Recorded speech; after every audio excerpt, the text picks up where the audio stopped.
ઉપર અત્યાચાર થાય છે એના માટે અમે આ આવેદન આપીએ છીએ અને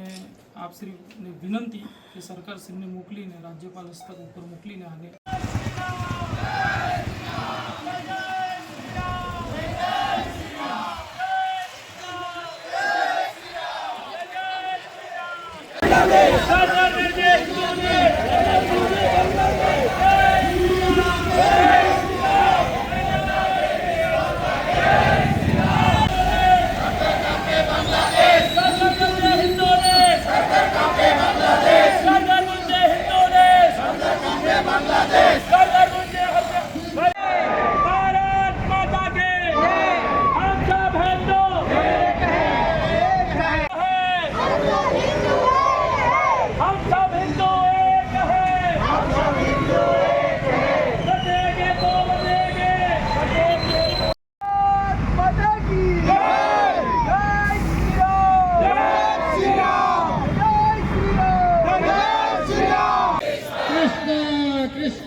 જ્યાં છે સોસાયટી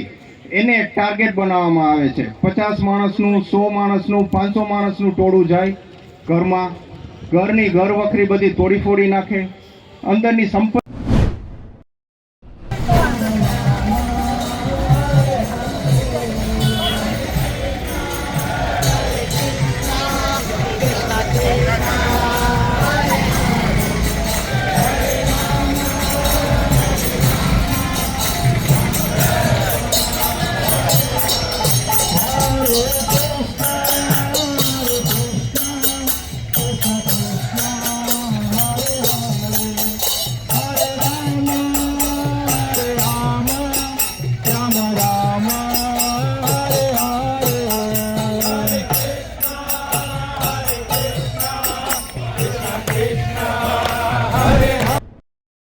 સમિતિ અને વિશ્વ હિન્દુ પરિષદ તેમજ અન્ય સંગઠનો દ્વારા આજે જે મહારેલીનું આયોજન કરવામાં આવ્યું છે તેમાં બાંગ્લાદેશ પર થઈ રહેલા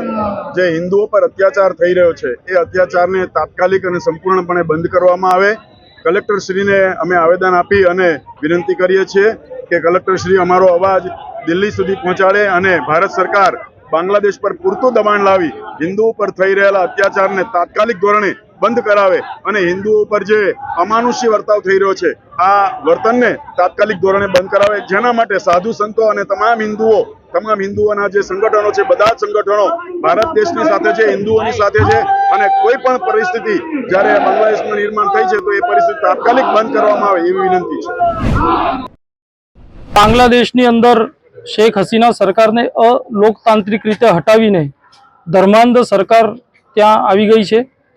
અને જે ત્યાંનો હિન્દુ સમાજ છે અને બીજા અલ્પસંખ્યક સમાજ પણ છે જેમાં શીખ, યહૂદી, પારસી, ઈસાઈ એ બધા પર જ બહુ અમાનુષ અત્યાચારો થાય છે, હુમલાઓ થાય છે અને આ હુમલાઓને અમે વખોડી કાઢીએ છીએ। બાંગ્લાદેશના હિન્દુઓ સાથે ભારતના હિન્દુઓ એકબંધ ઊભા છે અને અમે બાંગ્લાદેશ સરકાર પર દબાણ લાવવા માટે ભારત સરકારને આ આવેદન આપીએ છીએ કે બાંગ્લાદેશમાં થતા હિન્દુઓના અત્યાચારો અટકે, મંદિરો જે તૂટે છે મંદિરોને સુરક્ષા પૂરી કરે, ત્યાં જે લોકો ધર્માંતરણનો ખેલ કરે છે, જબરદસ્તી ધર્માંતરણ થાવ અથવા તો મૃત્યુને જાઓ તો એ ખેલ પણ બંધ થાય। આવી બધી માગણીઓ સાથે આજે અમે કલેક્ટરશ્રીને અહીંયા આવેદન આપ્યું છે। વ્યારા અને તાપી જિલ્લાની તમામ હિન્દુઓએ હિન્દુ રક્ષ સમિતિ દ્વારા અહીંયા આજે અમે આવેદન આપ્યું છે। આગામી દિવસોમાં કઈ રણનીતિ રહેશે? વિરોધ પ્રદર્શનનો કાર્યક્રમ છે। બાંગ્લાદેશમાં હિન્દુઓ પર અત્યાચાર થઈ રહ્યા છે, કઈ રીતે જુઓ છો? આજે સમગ્ર અમદાવાદ શહેરમાં હિન્દુ હિત રક્ષા સમિતિ દ્વારા બાંગ્લાદેશમાં હિન્દુઓ પર જે અત્યાચાર થઈ રહ્યા છે, અમાનુષી અત્યાચાર, હિંસા, લૂંટની, આગ, બહેનો પર બળાત્કારની જે ઘટનાઓ બને છે અને સનાતની હિન્દુ પર જે આક્રમણ થઈ રહ્યા છે ઇસ્લામિક કટ્ટરપંથીઓ દ્વારા, એના વિરુદ્ધમાં આજે કર્ણાવતી મહાનગરનો સમગ્ર હિન્દુ સમાજ હિન્દુ હિત રક્ષા સમિતિના અંતર્ગત આજે દેશભરમાં ધરણા પ્રદર્શન, પ્લે કાર્ડ, બેનર જેવો વિરોધનો કાર્યક્રમ કરી રહ્યા છે. આગામી દિવસોમાં કયા પ્રકારનો કાર્યક્રમ રાખવામાં આવશે? આગામી દિવસોમાં આનાથી પણ વધારે જે પ્રકારે સૂચના આવશે એ પ્રકારે જલદ કાર્યક્રમો આપવામાં આવશે અને સમગ્ર ભારતનો હિન્દુ સમાજ એ બાંગ્લાદેશના હિન્દુ સમાજની સાથે છે આ પ્રકારનો એક સંદેશ આપવામાં આવશે.